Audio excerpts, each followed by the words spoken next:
마감을 앞두고 종목별 대응 전략 세워보겠습니다. 마감 전 업앤다운 바로투자증권의 윤정식 대리 함께합니다. 안녕하세요. 네, 안녕하세요.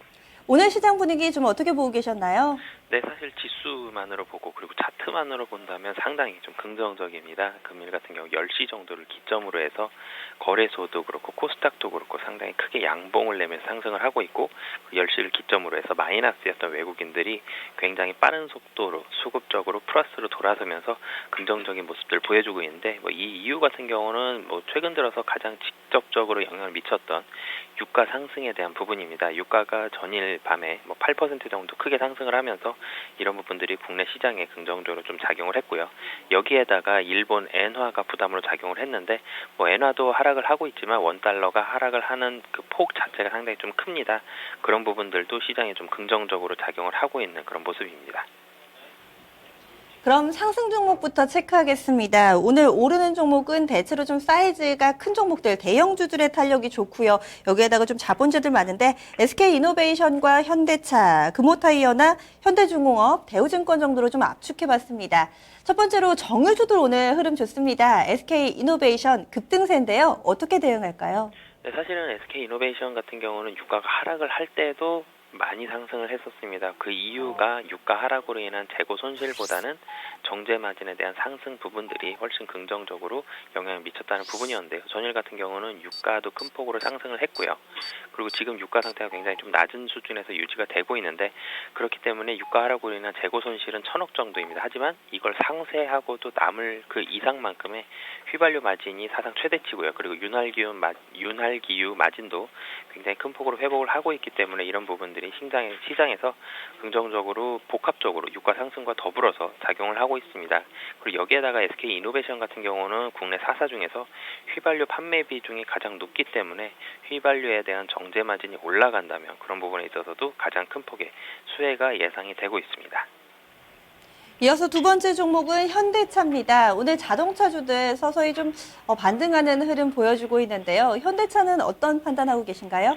네, 사실은 원화 환율이 원달러 환율이 올라가게 되면 자동차주 같은 경우 긍정적이고, 원달러 환율이 떨어지게 되면 부정적이라는 게 환율 쪽에 있어서의 가장 기본적으로 자동차주를 판단할 수가 있는데, 금일 같은 경우는 원달러 환율이 크게 떨어짐에도 불구하고 현대차가 2거래일 연속 상승을 하고 있습니다. 그 이유는 직접적으로 본다면은 일본의 엔화도 같은 모양을 국내 원달러와 보여주고 있고요. 거기뿐만이 아니라 개별 소비세 인하가 5월에 6월 말까지 연장이 되면서 이런 부분들이 이 자동차주에 좀 긍정적으로 작용을 하고 있습니다. 거기다가 밸류에이션 매력까지 좀 갖추고 있기 때문에 이런 부분들이 바닥에서 올라올 때 좀 빠른 속도로 올라올 수 있는 수급을 만들어주고 있고요. 이 내수 비중을 본다면 현대차가 국내에서 한 21%, 기아차가 23.5%의 내수 비중을 가지고 있기 때문에 개별 소비세 인하 연장으로 인한 호재는 분명히 실적적으로는 어느 정도는 반영이 될 것이고, 그리고 그런 부분들이 이 주가의 상승으로 나타난다라고 보시면 될 것 같습니다. 요즘에 타이어주들도 뭔가 눈길이 가더라고요. 어제는 한국 타이어가 급등하나 싶더니 오늘은 또 금호 타이어가 잘 갑니다. 타이어주들 어떻게 보시나요? 네, 사실 타이어주들 같은 경우는 시장에서 반응이 엇갈리고 있습니다. 그렇지만 가장 좋은 요인이었던 것은 이 실적 제일 먼저 발표한 넥센 타이어가 어닝 서프라이즈를 기록을 했고요. 이 넥센 타이어의 4분기 호실적 영향으로 금호 타이어와 한국 타이어의 기대감이 높은 상황입니다. 타이어 업황 자체는 상당히 좋지 않습니다. 그리고 이 교체용 타이어는 가격이 빠른 속도로 좀 하락을 했던 부분들이 있고요. 하지만 실적이 좋게 나왔던 이유는 가장 기본적으로는 합성고무, 천연고무 등 고무의 그 원재료 가격이 큰 폭으로 하락을 했고요. 그리고 마케팅비, 물류비 등 여러 가지 기타 비용에 대한 큰 폭의 절감으로 인해서 영업이익률 자체가 15% 정도가 나오게 됩니다. 그런 부분들 본다면 업황 자체는 좋지 않지만 어쨌든 이유적으로도 실적적으로도 결과 자체가 좋게 나왔다는 부분들이 시장에서는 최근에는 긍정적으로 받아들여지고 있고, 넥센 타이어가 실적으로 증명을 했기 때문에 금호 타이어, 한국 타이어가 금일 실적이 발표가 예정이 되어 있는데, 그런 부분들이 시장에서 기대감으로 많이 나타나고 있는 그런 모습입니다. 네. 이어서 하락으로 넘어가겠습니다. 현재 현대산업이 다소 좀 낙폭이 깊습니다. 어닝 서프라이즈라는 분석도 나왔는데 주가가 왜 이렇게 밀려나는지 잠시 후에 좀 이야기 들어보겠고요. BGF 리테일, 인트론바이오, 한미약품이나 SK케미칼 쪽, 제약바이오 쪽도 오늘은 좀 밀려나고 있습니다. 먼저 첫 번째로 현대산업부터 보겠습니다. 오늘 하락 어떤 이유에서일까요? 네, 사실 현대산업 같은 경우 시장에서는 긍정적으로 좀 보고 있습니다. 매출 자체는 컨센서스를 하회하지만 이 주택 사업 부분에 있어서의 수익성이 높고 그리고 수원 건설의 2차 미분양 판매 효과로 영업이익이 상당히 좋게 나와서 어닝 서프라이즈가 나왔는데 그런데 시장에서는 지금 큰 폭으로 좀 한 5% 정도 하락을 하고 있습니다. 이 이유는 뭐 가장 크게는 사실은 차트가 좀 아래쪽에 있긴 하지만 금년을 두고 본다면 1월 초에 3만 원대 한 중반 정도에서 움직이다가 4만 원대 중반까지 한 30% 정도가 한 달 정도 동안 상승을 했습니다. 단기적으로 상승이 좀 빨리 됐던 부분들에 대한 차익 매물이라고 보시면 될 것 같고요. 주택 시장 자체는 작년만큼 호황을 띠지는 않겠지만 어느 정도는 충분히 나올 수 있기 때문에 그런 부분들 본다면 실적적으로는 아직은 긍정적인 부분들이 많이 남아있다라고 보시면 될 것 같습니다. 네. 이어서 편의점주 BGF 리테일이 현재 11%대 하락합니다. 아직 실적 공개되기 전인데 좀 이렇게 밀려나는데 이 부분은 또 어떻게 해석해야 될까요? 네, 사실 BGF 리테일도 그냥 좀 편하게 보신다면은 많이 올랐기 때문에 떨어졌다라고 보시면 될 것 같습니다. 최근에 움직이면 올랐던 주식들 시장에서 상당히 부담스러워하는 거가 봤고요. 그리고 떨어졌던 주식들은 어느 정도의 리바운딩이 나타나고 있는 그런 모습들입니다.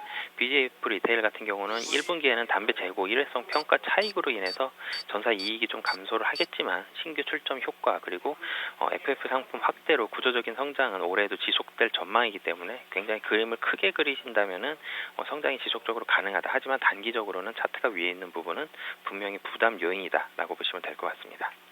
오늘은 보니까 좀 많이 밀려났던 종목들이 오르고 또 단기에 올랐던 종목들은 좀 쉬어가고 그런가 봅니다. 마지막으로 제약바이오는 좀 묶어서 질문 드리겠습니다. 보니까 오늘 12시 구간대 한미약품 실적도 좀 나왔던데요. 현재는 한미약품도 밀리고 인트론바이오나 SK케미칼 함께 좀 조정받습니다. 어떤 분석 내려볼까요?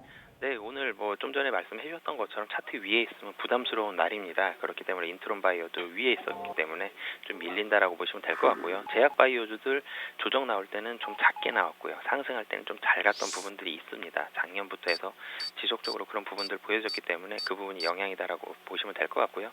한미약품 같은 경우도 실적이 잘 나왔지만 그래도 좀 부담스러운 부분들, 금일 같은 경우는 뭐 대형주 쪽으로 프로그램 매수세도 많이 몰리고 있고 아래에 있던 종목도 올라가는 그런 스타일을 많이 보여주고 있기 때문에 제약바이오주들은 전체적으로는 산업 자체가 섹터 자체가 조정을 받는다라는 부분들은 안 좋아졌다기보다는 많이 올라 있었고 조정을 덜 받았고 이런 부분들이 시장에서 금일은 반영된다라고 보시면 될 것 같습니다.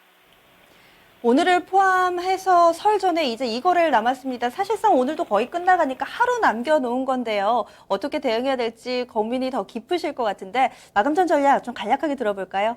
네, 사실은 시장 아직도 좀 부담스럽습니다. 외국인 1,000억 정도 사고는 있고 기관도 1,500억 정도 사고 있습니다. 하지만 아직은 눈치 보기 장세이고 뭐 명절 전에는 큰 폭의 움직임이 나타날 가능성은 사실은 좀 적기 때문에 아직은 눈치 보기 장세다라고 보시면 될 것 같고요.